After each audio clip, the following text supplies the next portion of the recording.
অবশেষে ঈদ বোনাস পেয়ে যাচ্ছেন এমপিভুক্ত শিক্ষক কর্মচারীরা এবং তাদের প্রজ্ঞাপন হতে যাচ্ছে। এবং এখানে আপনারা দেখতে পাচ্ছেন সময় পত্রিকায় বুধবার 30 এপ্রিল। তো এখানে বলা হচ্ছে যে ঈদ বোনাস বাড়লো এমপিভুক্ত শিক্ষক কর্মচারীদের এবং এমপিভুক্ত শিক্ষকদের উৎসব ভাতা 50 নাকি 75% সেই সম্পর্কে আজকে ভিডিওতে থাকবে।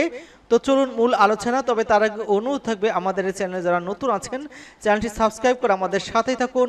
তো চলুন মূল আলোচনায়।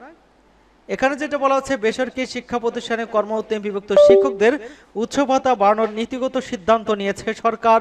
উৎসব ভাতা বাড়ানোর প্রস্তাব এর মধ্যে কিন্তু অর্থ মন্ত্রণালয় পাঠিয়েছে শিক্ষা মন্ত্রণালয়।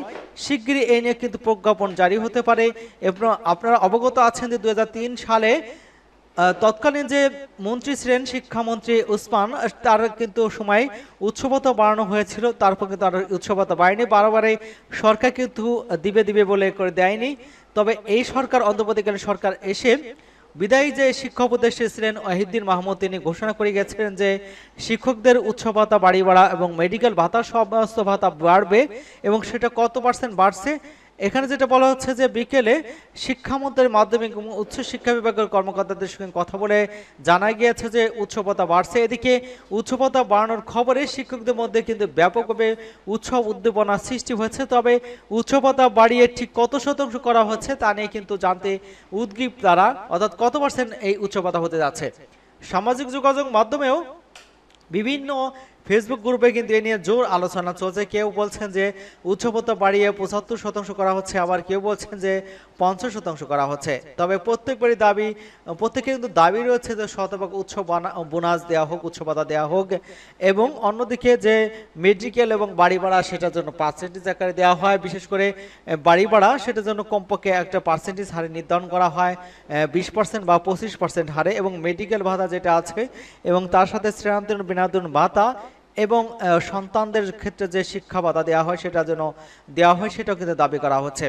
এবং এখানে যেটা বলা হচ্ছে যে বিষয়টি নিয়ে যে কয় % দেওয়া হবে, বিষয়টি নিয়ে কিন্তু জানতে চাইলে শিক্ষামন্ত্রী কর্মকর্তারা দেশে যোগাযোগ করা হলো, তারা কিন্তু এই নিয়ে সরাসরি গণমাধ্যমের সাথে কথা বলতে রাজি হননি। এবং মন্ত্রণালয়ের মাধ্যমিক উচ্চ শিক্ষা বিভাগের এক কর্মকর্তা কিন্তু নাম প্রকাশ না করা শর্তে কিন্তু বলেছেন যে শিক্ষকরা বর্তমান বেতনের যে 25% উৎসব ভাতা পেয়ে থাকেন, এটি 25% থেকে বাড়িয়ে 50% করার প্রস্তাব করা হয়েছে এবং অর্থ মন্ত্রণালয়ের সম্মতি পাওয়ার পরে এই বিষয়ে প্রজ্ঞাপন জারি করা হবে। এবং এ বাবদ কিন্তু 229 কোটি টাকা বরাদ্দ লাগছে, সেটা কিন্তু ইতিমধ্যে সার্কন করা হয়েছে, অর্থাৎ তাদের জন্য বরাদ্দ করা হয়েছে। এবং শিক্ষকদের উৎসব ভাতা 75% করা হবে এমন গুঞ্জন কেন্দ্র বিভিন্ন গণমাধ্যমে ছড়িয়েছে। বিষয়টি সত্য কিনা এবং প্রশ্নের জবাবে ওই কর্মকর্তা বলেছে যে 75% করা হচ্ছে না, এটা সম্ভব নয়, আমরা 50%-এর প্রস্তাব পাঠিয়েছি। আশা করছি আসন্ন ঈদ উল আজহার আগে শিক্ষকরা 50% উৎসব ভাতা পাবেন।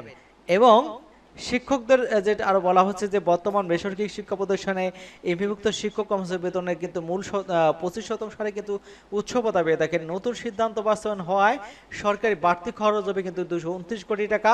এবং শিক্ষা মন্ত্রণালয়ের মাধ্যমিক উচ্চ শিক্ষা বিভাগের তথ্য অনুযায়ী সারা দেশে বেসরকারি শিক্ষা প্রতিষ্ঠানে এমপিভুক্ত শিক্ষক কর্মচারীদের সংখ্যা কিন্তু 3,98,868 জন। এবং বেসরকারি শিক্ষা প্রতিষ্ঠানের শিক্ষক কর্মচারী বেতনের যে অংশ সরকার দিয়ে থাকে সেটি কিন্তু এমপিও এই স্কিমের আওতায় সরকারি সব শিক্ষা প্রতিষ্ঠানের শিক্ষকদের মূল বেতনের 100% এবং বেশ কয়েকটি মাসিক ভাতা দেওয়া হয়। এছাড়া অবকাঠামোগত উন্নয়ন এবং শিক্ষার্থীর সংখ্যা এবং ফলাফল এমপিওর মুক্তির আওতা বলে বিবেচিত হয়। সকলকে ধন্যবাদ জানাচ্ছি এবং আমাদের চ্যানেলকে যারা এখনো সাবস্ক্রাইব করেনি চ্যানেলটি সাবস্ক্রাইব করে আমাদের সাথেই থাকুন। সকলকে ধন্যবাদ।